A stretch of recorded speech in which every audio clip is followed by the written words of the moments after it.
Et pour continuer dans les voyages dans le temps avec le premier épisode de Sarah Causeur, j'accueille Laurent qui va nous parler de Code Quantum.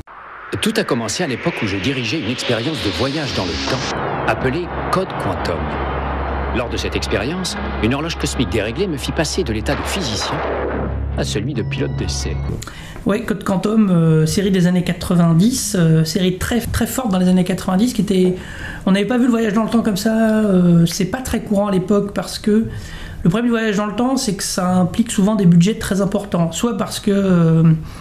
on voyage dans différentes époques, donc il faut reconstituer chaque époque, ce qui n'est pas évident, ce que faisait Quantum. Alors ils avaient une astuce, le pitch de Code Quantum, c'est le docteur Sam Beckett du futur. Le futur à l'époque c'est 99, la série date des années 90, qui par un problème dans une machine temporelle va être obligé de voyager dans les corps de personnes différentes, de sa propre naissance.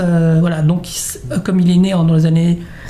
je vais dire une bêtise, dans les années 50, je crois qu'il est né dans ces eaux-là, on va voyager surtout dans l'Amérique entre les années 50 et les années 2000. Heureusement, je suis aidé par Hal, mon ange gardien, qui me suit depuis le début. Malheureusement, Hal est un hologramme et je suis le seul à pouvoir communiquer avec lui. Le truc du voyage dans le temps, c'est que Code Quantum, le voyage dans le temps n'est que peu utilisé comme outil. Sur la fin de la série, il va rencontrer d'autres voyageurs temporels qui sont très méchants, parce que lui est très gentil, il a un côté Boy Scout. Code Quantum, c'est surtout l'Amérique. C'est un jeune Américain qui raconte l'histoire de son pays à travers ça.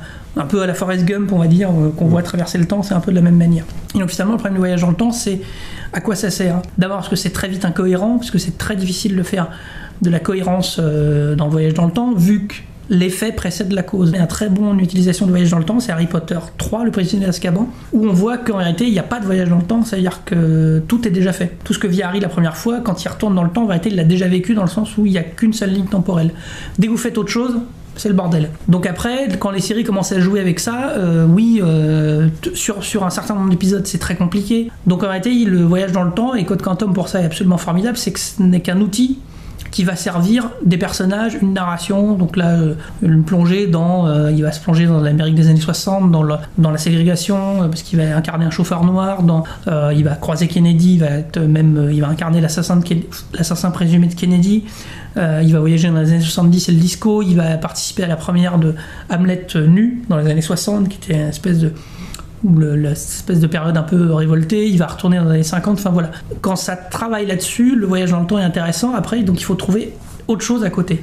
Sinon, c'est Legend of Tomorrow. Bon, voilà. Et on voit que les problèmes de budget, on en revient aux problèmes de budget. Si vous voyagez dans le temps, dans une certaine époque, c'est très compliqué. Alors, Doctor Who, c'est une série de voyage dans le temps très fort. Sauf comme il fait un peu tout et n'importe quoi, il se marre bien, il s'amuse, et il y a 10 000 futurs différents. Donc voilà, après, mais c'est un problème de coût. Donc à la télé, moi, je trouve ça casse-gueule. À moins de rester dans les années 70, il y avait un personnage qui avait voyagé dans le temps dans une série, je crois que c'est Life on Mars, où il se retrouve dans les années 70.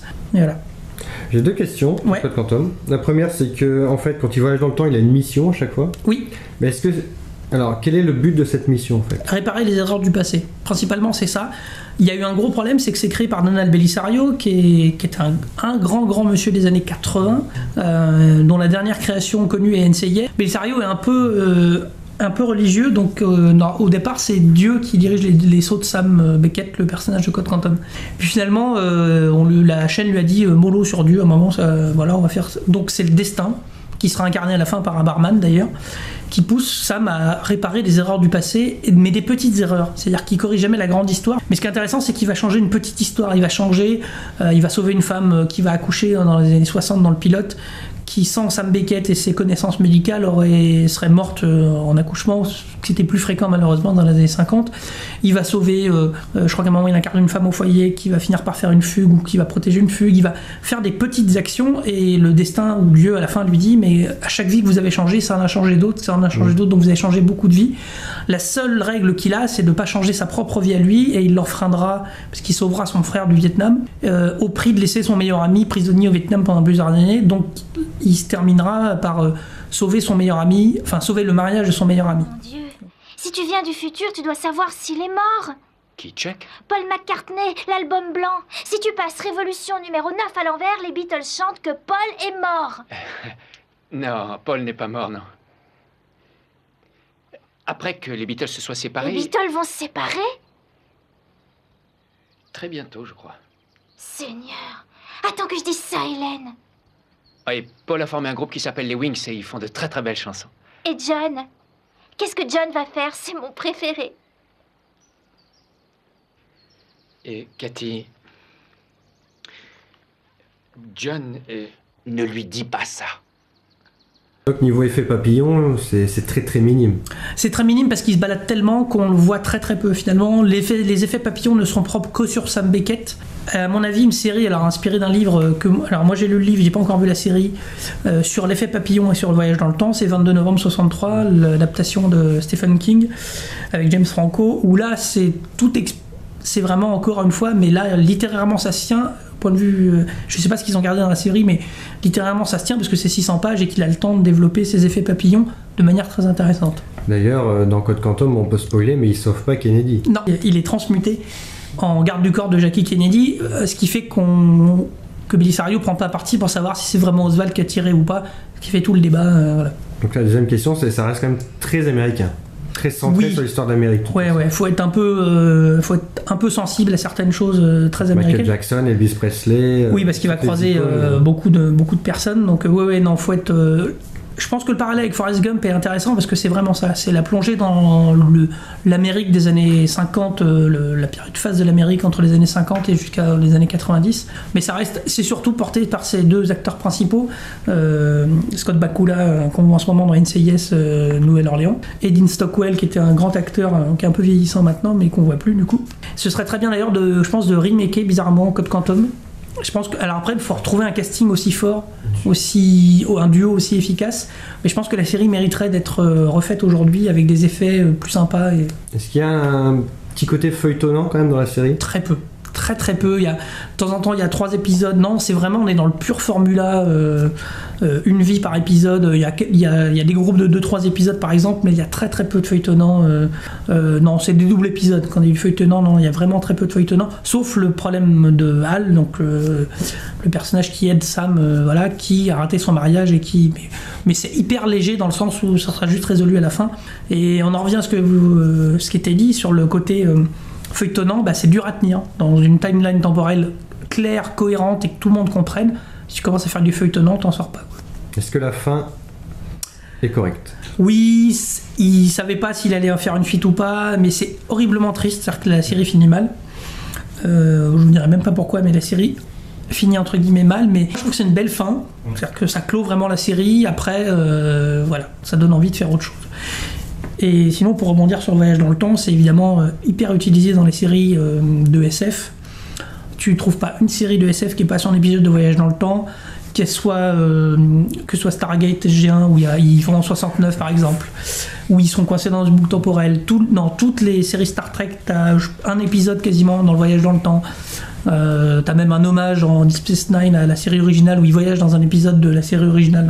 Donc ça après, c'est jamais très long dans le temps. C'est-à-dire que c'est toujours des épisodes ponctuels, mais dans toutes les séries de science-fiction, il y a forcément un voyage dans le temps, comme vous évoquiez Flash tout à l'heure. Ils sont allés au-delà un peu du concept, ils ont joué un peu avec le concept, ou ils sont très linéaires finalement ? Non, parce que ça revient de l'époque. Formule à chaque fois. Tu reviens, ça modifie jamais fondamentalement les choses. Donc il n'y a pas d'épisode dans leur présent à eux ? Non, il y a quelques épisodes où tu le vois en 99, mais c'est très ponctuel, parce qu'à un moment il y a un mec qui prend en otage. D'ailleurs on ne sait pas d'où il sort son pistolet, vu qu'il transmute, enfin voilà. C'est pour ça que dès qu'on joue sur des lieux, ça part en couille. Il y a un épisode où ils inversent leur rôle, je crois. Oui, il y a un épisode où Sam se fait prend des électrochocs à l'hôpital psychiatrique, et du coup ils inversent leur rôle. Si on voit dans le feuilletonnant que dans le 2e épisode de la série, Sam revoit la femme de sa vie qui devait épouser et qui n'est pas venue au mariage, et comme en parallèle d'autres choses, il soigne son traumatisme parce qu'elle avait un problème avec son père qui se règle. D'ailleurs, pour régler le problème avec le papa de sa future femme, il pénètre dans un bâtiment illégalement qui s'avère être le Watergate, ce qui déclenchera le scandale du Watergate qui fera tomber Nixon. Enfin voilà, c'est un peu la blague. Et on le revoit 2 ou 3 saisons plus tard, quand justement dans cet épisode-là où il retrouve la mémoire, parce que Sam en plus a perdu la mémoire, et il est marié avec cette femme-là. Donc il a réussi à changer sa propre timeline, mais comme il se souvient pas, ça l'a pas marqué plus que ça. Donc pour conclure, série culte ou très bonne série ?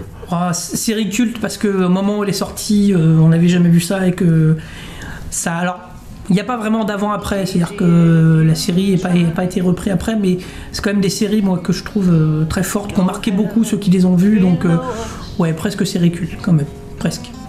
Oh bravo. Above us only sky. Imagine all the people living for today.